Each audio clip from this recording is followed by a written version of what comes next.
All right, so in our video today, we are going to talk all about polynomial functions, and rather this time than talking about their properties, we are going to talk about some common indicators of polynomials and how this helps us make an equation for the graph, and then also determine what the graph is going to look like just by looking at a couple of special features rather than looking at the equation. So if you want to do this solving warm-up to continue to build your skills with square root and with root radical functions, I would encourage you to do that.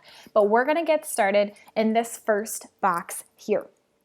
So just like in our notes that we talked about earlier this week, where we looked at power functions and we looked at their exponent, was it even or odd, and then we looked at the degree sign in front of it, the same is going to end up applying to polynomials. So eventually we saw that power functions, and we are going to change this to be a little bit more precise. We're going to change power to polynomial. A polynomial function will eventually rise or fall without bound. So eventually this function could curve all the way through, make all sorts of loops, but eventually it's gonna reach a path and it's gonna follow it. It's gonna keep going upwards or it's gonna keep going downwards, eventually on the edges. The eventual behavior of this function, so where the arrows on the left and right edges, what we call end behavior, we can determine this by looking at the degree of the polynomial and then looking at the sign of the leading coefficient. So if it's positive or negative. So first off, I'm throwing this word polynomial in. You've seen a ton of polynomials. Polynomials are any function that have values of exponents, so x raised to powers that are greater than 0 and that are whole numbers. So polynomial examples would be something like f of x equals 3x to the fourth plus 7x cubed minus 2x squared plus 19. This is a polynomial function. It has multiple terms, but it's written from highest power to least, and all powers are whole numbers and they're non-negatives. So we're working with the whole numbers here for exponents. So looking here, it's going to matter what the degree of the polynomial is. The degree of the polynomial, to test this out, is going to be the highest power that you find. So in this case, this is what we would call a fourth degree polynomial. And then in terms of the leading coefficient, there are a whole bunch of other terms, but it's going to be your highest power term that's going to drive the overall behavior of your function, which is really cool how this works. The other numbers are going to give us all the turns and all the curves in our graph. So our leading coefficient is 3 in this case, which is a positive number.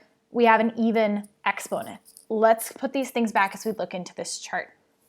So looking here, I'm going to give you examples as we go. So for the first type of example, and this will be really similar to the charts from your day 1 notes for section 2.1 when we talked about power functions. If the degree of your polynomial is even and your coefficient sign is positive, what's going to happen is that the edges of our graph are eventually going to end up going the same direction. So I'm going to draw these. In this case, they're going to end going upwards. So I'm going to put these arrows like this to show its end behavior. And then I'm going to actually switch over to the dotted line just to show you that the function is going to continue in between.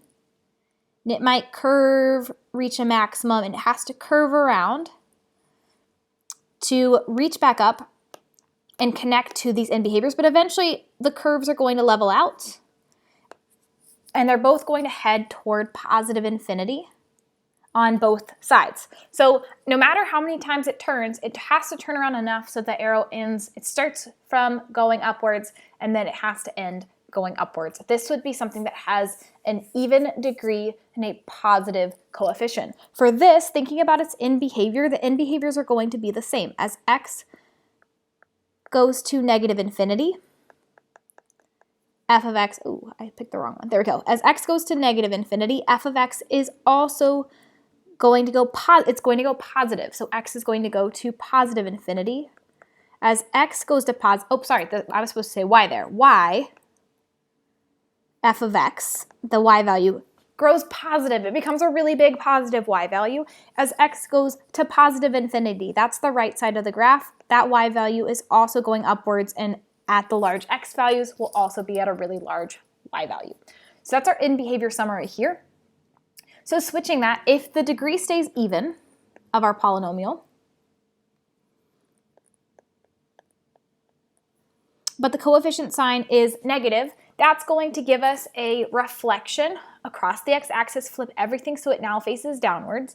And so these arrows, like we used before, are now going to, at the very edges of our graph, eventually lead the y values downwards. Now keep in mind, the function can curve all we want in between there. So it can start from this point, it can go upwards, maybe it reaches this big maximum point, but eventually it's going to reach a pattern and it's going to start heading downwards. So with polynomial functions, we're not just forming u's this time. We could actually curve, we could have maximums, minimums, all sorts of things, but eventually the end behavior is going to level out.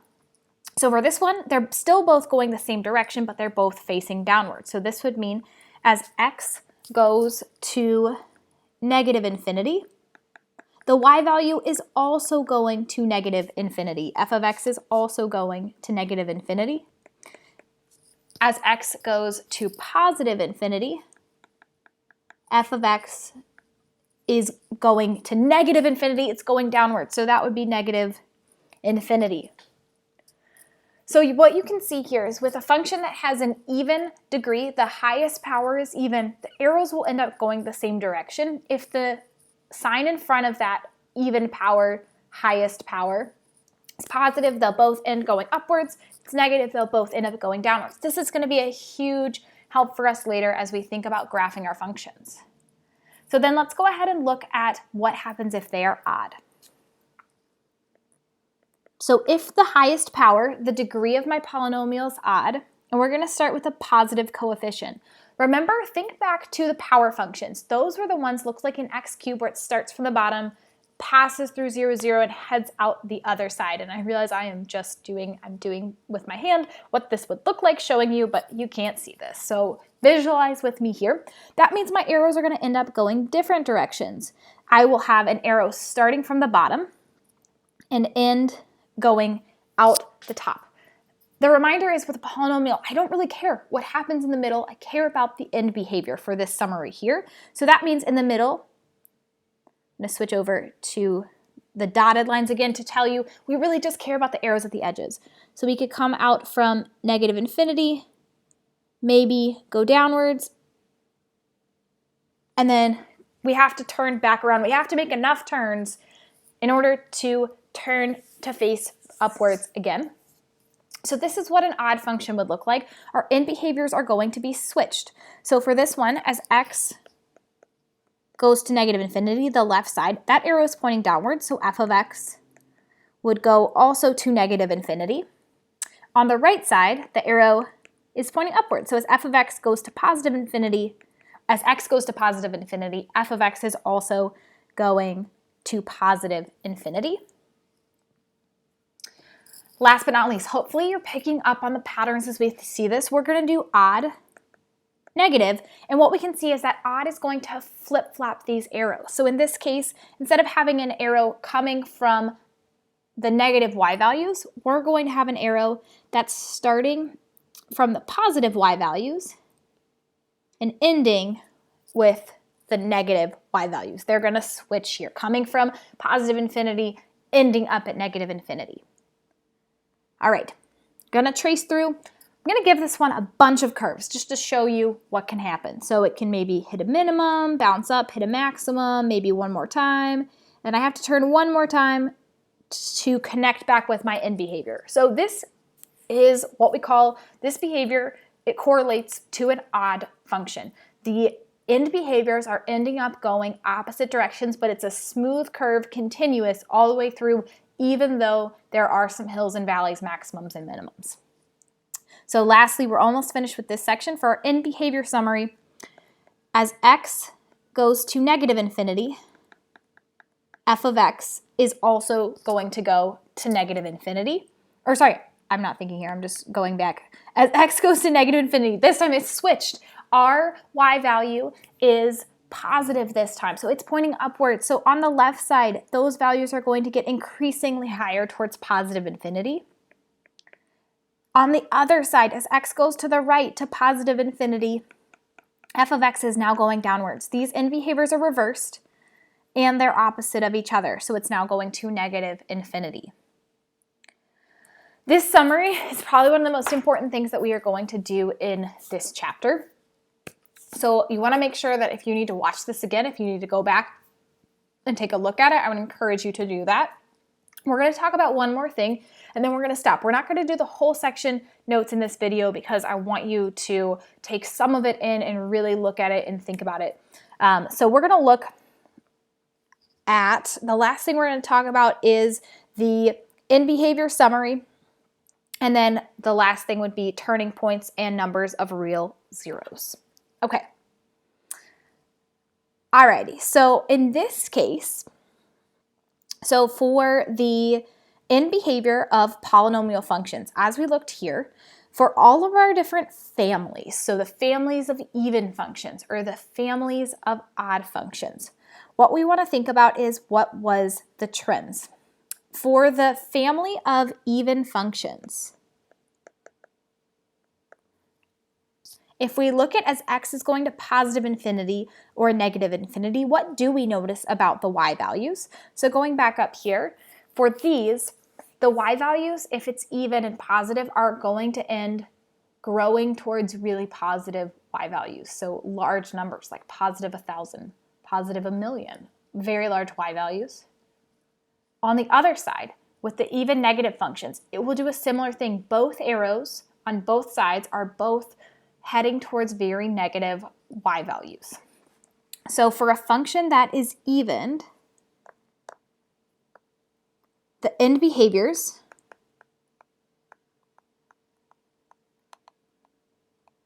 are always the same.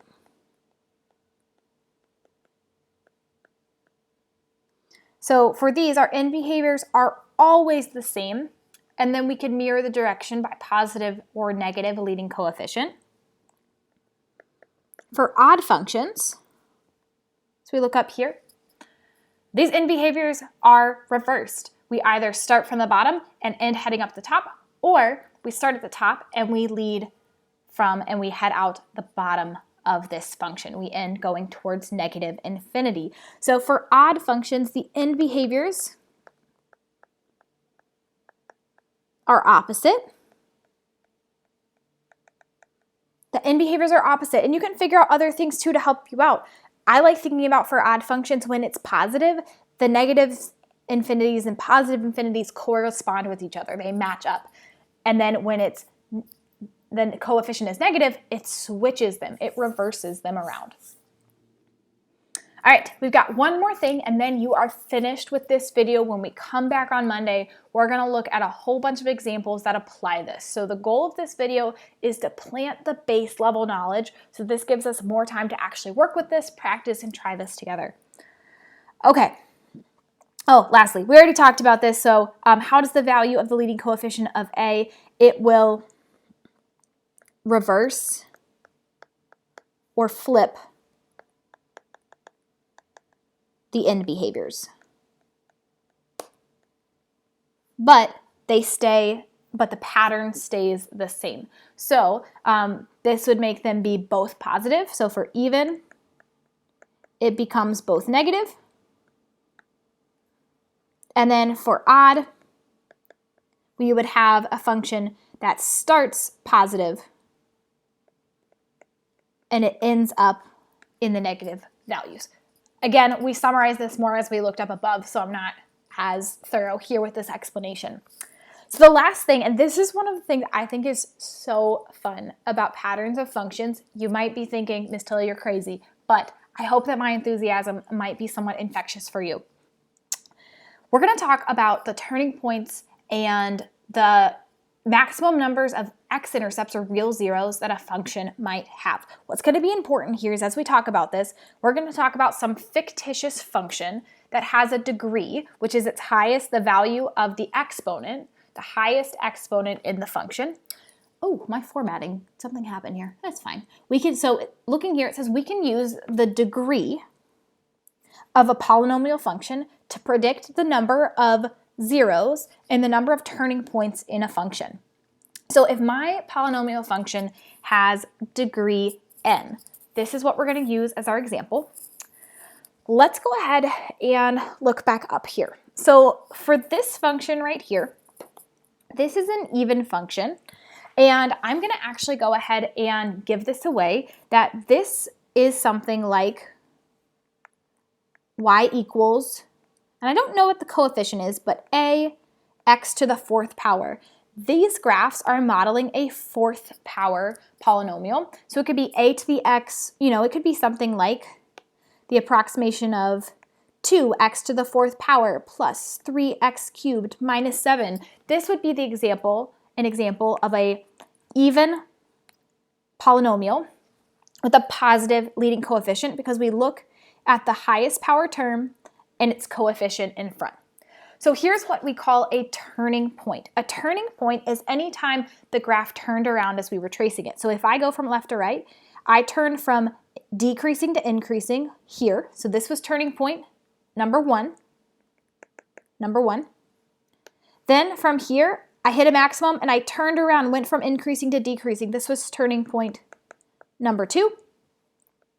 Then I start decreasing and I move back up to increasing. We had turning point number 3. Okay? So that is something to keep in mind here, that this function had 3 turning points. And then how many times did it cross the x-axis? Well, we have 1, 2, 3, 4. All right, we're going to keep that in mind.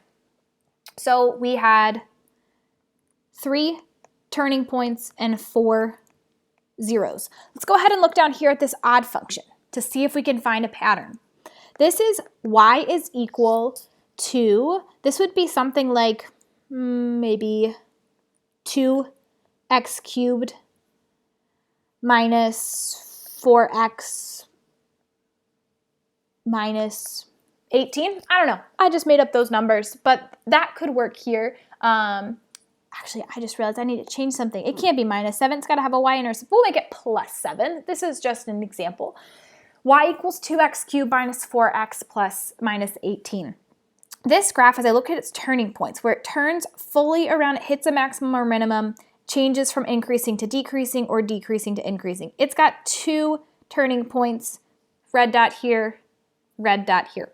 So it's got 2 turning points, and then number of times it crosses the x-axis. It crosses the x-axis 3 different times. Well, what was the degree of this function? The degree of this function was 3, and I'll remind you the degree of our previous function was 4. Well, if you look at the numerical connections, what I'm noticing is this could just be a coincidence, or maybe not, but the number of zeros, the number of times this graph crossed the x-axis, corresponds to the power. It had a degree of 4. It crossed the x-axis 4 times. Looking down here, degree of 3. We had, oops, I forgot to finish the sentence. We cross the x-axis 3 times. So that might be an important rule here. What's the connection to our turning points? Well, each time there was 1 less turning points than zeros, 1 less turning points than the number of our degrees. And this is not just a coincidence. This is going to be a rule. The last thing we're going to do today. So if I have a polynomial and I determine its highest power term has a degree of n, so my polynomial is degree n, the maximum real zeros, or the maximum x-intercepts that this graph could have, is going to be n. So the maximum number of real zeros will be n. And then the maximum number of turning points, the number of times this graph turns around, is going to be n minus 1. This is going to be super important for us as we look and as we sketch graphs. So when we come back to class next week, oops, I just clicked the wrong button there. As we come back to class next week, we are going to look at some of these examples without graphing it in Desmos first. Try to think about a sketch, try to think about what's happening here, determining some more analysis of these polynomial functions, and then we're going to get to actually drawing them, which will be super fun. So this is the end of these notes. If you were confused on any of it, go back, watch it again. That's the beauty of a video. Make sure you've got these written down in your notes so that you are ready to go when we start back into example 1 on Tuesday. All right, that is it.